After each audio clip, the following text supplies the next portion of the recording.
Hey guys, Rob from Topside Studios here and welcome to Devlog number 3.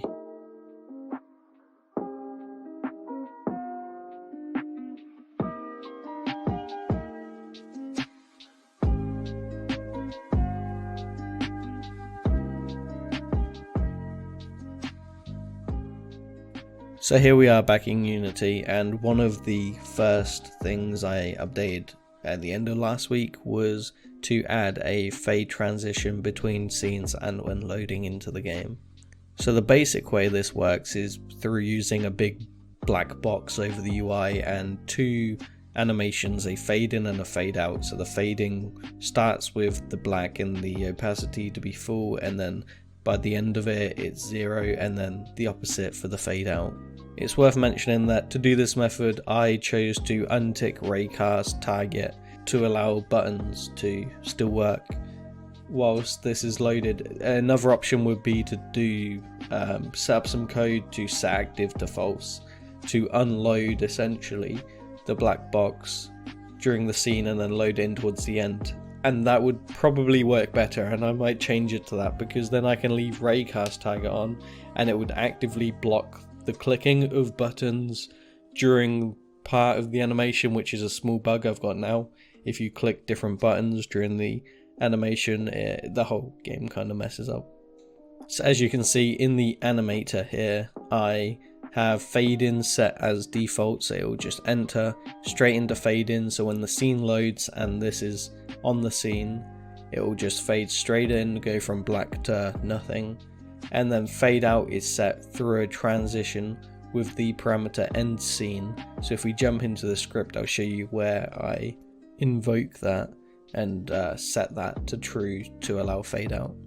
So here in my coroutine at the end of my finish level script, which activates when you touch the final checkpoint, there is coroutine and it sets the trigger end scene to true, which will cause that fade out transition. And I also did a wait 1.5 seconds to allow that transition to fully fade to black before loading a new scene to leave the whole fade out and fade in animations rather than just it cutting super quick.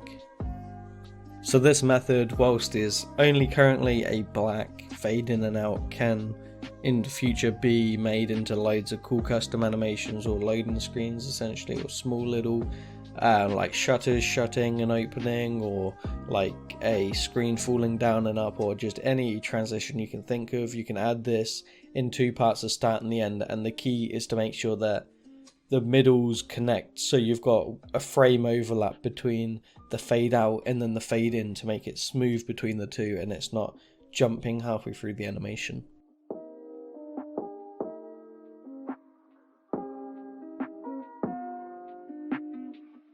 So I also threw together a quick checkpoint system. So these work through the use of two scripts. One respawn script, which runs when you collide with the border of the map. So if you fall off the map, there's a box collider underneath that. And if you connect with that, it will respawn you to a set location. This location is defined at the start of the script, so when the script runs it sets that to the start of the level, but when you hit a checkpoint, that checkpoint will update that respawn location to be set as the checkpoint's location. So when you fall off the map again, now you'll respawn at the checkpoint. Now there's the option here to remember the time you hit the checkpoint, so your progress, and reset the current timer, because as I'll go over in a minute, I added a timer to the game so it records your level times. So to be able to, when you respawn at the checkpoint, reset the timer to the time that you hit the checkpoint is a possibility, but then that kind of negates any punishment of falling off the map apart from the previous checkpoint. There's a small amount of time lost instead of actually messing up your whole run. So I'm debating whether to do that or not. I doubt it will be added because the idea is you get punished hard for falling off the map and normally would have to restart the game.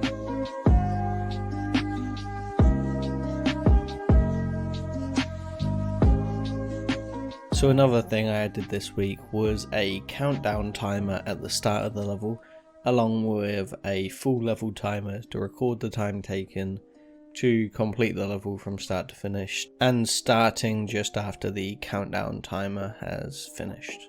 So this is basic. If we jump straight into the script here, not too big of a script, and this is controlling both the time countdown and the time for the level.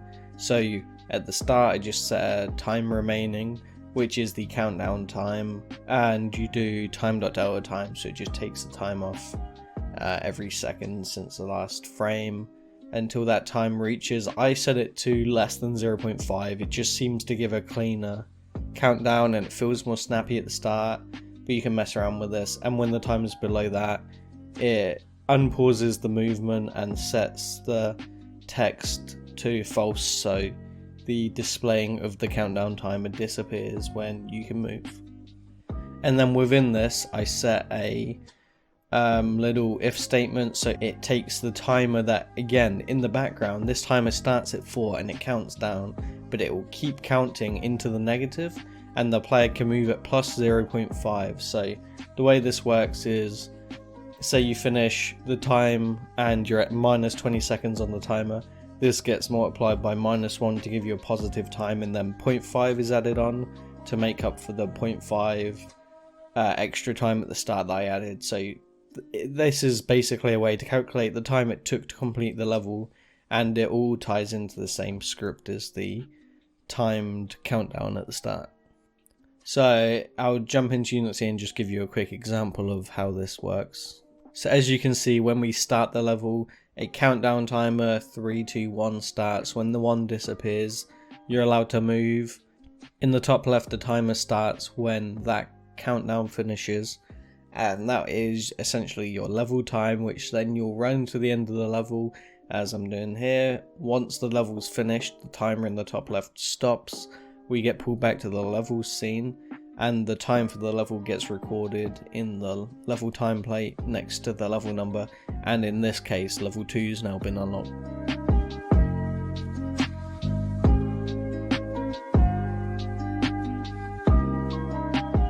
So a big part of what I just showed you with the timer is how to pull the actual time that the player gets from in the level scene back into the menu scene.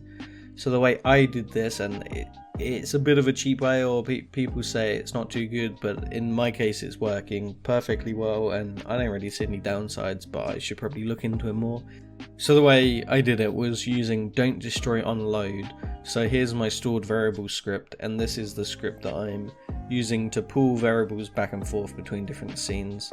So I've got my basic variables such as the current page you're on, and that links to the which menu level you're on. So last week's version of the game, every time you completed the level or left the level, you'd start back at the start of the menu because it would just reload the scene.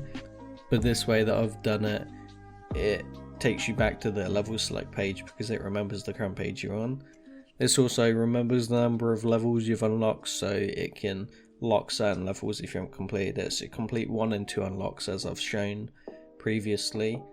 This also remembers level time, so that pulls the level time and the current level across, which it then uses to store your new high score, which was determined in the finished script. So if you got a high score, it is determined there, and then if that is determined, it sets this level time to your new highest, runs the save level time method, which sets within the array of time the current level -1 because array start at 0, not 1, and it sets that equal to your new highest level time. So this also is used to store high scores. So with regards to the don't destroy and load section of this code, essentially the first time it's created, the variable static bool created is false, so then it runs the script don't destroy and load and then sets created to true. So the problem that I had before with this was I load into the scene, the menu, it would load this stored variable, I load into the level, it was all going well, and then when I reloaded the menus after the level, another one would be created, and then every time you jumped into the level and back out the level, another one would create it. So you just have to set up a bit of a lock here to make sure that it doesn't keep creating more, and once one's created within the instance of the game, that's the only one created, and the other ones that go to get created every time you reload the scene don't get created, they get destroyed instead. And another way to do this could be to have kind of a temporary scene at the start of your games. As you load your game, it will load this once, and this scene will get loaded as a bit of a load scene when the game is booted, and then it will jump to the menu. But this just seems a little bit easier. So because of this as well, you can't set stored variables in the inspector. So to get over that, I used the code to just find, so you do gameObject.find and then stored variables, and there should only be one stored variables. It's always this, so that's the way to overcome that. I like to set stuff in the inspector normally and drag it in what I'm referencing, because I've heard using find all the time it has to run through all the different game objects and it can slow down the game. But I kind of have to use it for this because every time you reload, a new one gets created, and that's the one that's set in the inspector if you were to drag it, but then we're destroying that one, so just a little workaround for that.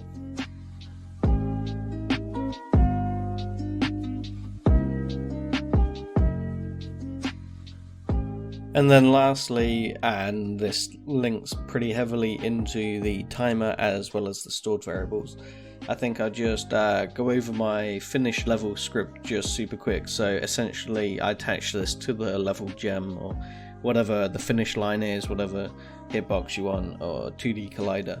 And when you hit that collider, it sets the finish to true, which stops the timer. The time remaining, which will be the negative number. It also adds one to the level unlock. But currently how the level unlocks work, you could just keep replaying level 1 and it could unlock 10 levels. So I know I need to run code to make sure that you're on the latest level to unlock the next level. You can't unlock level 10 when you're on level 1 still. So I know I need to do a little bit of an update on that. It then checks if your score is better than your current high score, pulling from the stored variables high scores list, which I've set the array times up, or if times is equal to 0, because default it's set to 0. And it takes the array and does -1 because array start at 0, and so level 1's data is saved under 0, etc, etc. It will then proceed to tell you if you got the new high score, if you got the new high score. Otherwise it will tell you better luck next time. But if you got the high score, it will then store your new score under stored variables in that slot using the same command as above, using the same command essentially as the testing. If it's higher, then it will then just set it as equal to that. And then finally, as I've shown before, to transition out of the scene, there's a coroutine which will set the trigger for end scene, wait for that to run, and then load you into the first scene. So that about wraps it up for today's episode. Quite a bit done. Sorry there wasn't a video out last Saturday, but I didn't feel like enough progress had been made. And I had been working on other aspects of the game and different back-end stuff and trying to get social media going and different things like that. But I'll be sure to post a video this Saturday as well, and then trying to proceed with the 2 days a week model. If you saw anything within this video that you want help with, you want me to make a tutorial or just respond or take a quick look over your code, be sure to either drop me a message or my email's in the description, or just leave a comment, and I'm happy to do any of that. Make just a tutorial, even if it's one person asking. So just be sure to drop some comments down below, leave me some feedback, subscribe, check me out on Instagram. I'm getting close to 100 followers, so that'll be great. And thanks for watching, guys. Catch you on Saturday.